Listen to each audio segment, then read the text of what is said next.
Hi, I'm Stephanie C. Harper, publisher of Career Magazine, and I'm answering a few of your emails.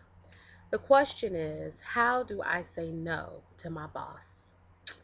Whew, let's go.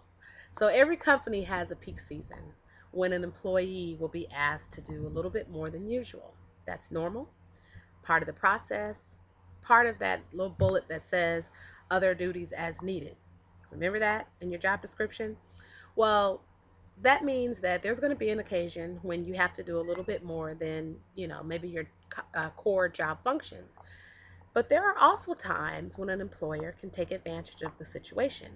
And what an employee has to do is learn how to say no with grace and tact and avoid retaliation all at the same time.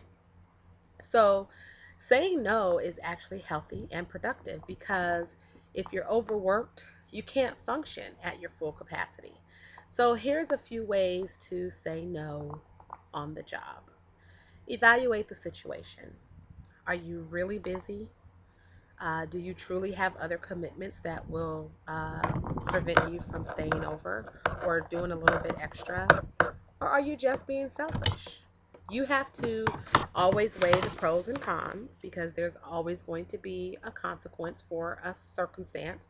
So just weigh the pros and cons. Is it something that is going to hurt or help you in the long run?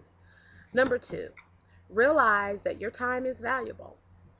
I'm a firm believer that you can get more friends, you can get more money, but you cannot get more time.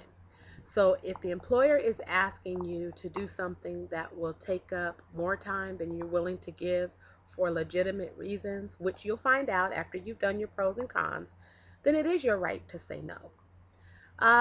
Number three, provide an explanation.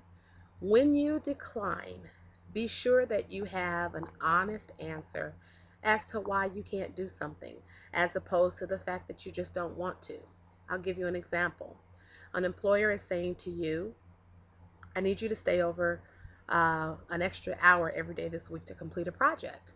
Well, let's say you're a single parent and you get off work at 5 o'clock, your daycare closes at 6, or you have to pay extra for picking up your child, whatever the case may be. If it's truly an inconvenience to you, then again, provide that explanation and just say, you know what, sir, ma'am, I would love to be able to stay over and work on that project for you, but I can't, and here's why.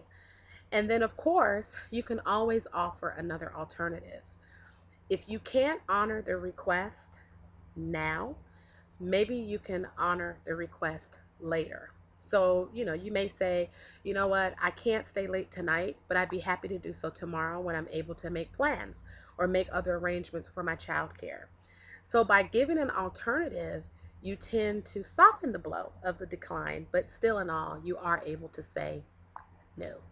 So I'm Stephanie C. Harper. If you have an employment, business, or career question that you'd like for me to ask, go ahead and email me at asktheexpert@thecareermag.com, and we'll talk soon. Bye now.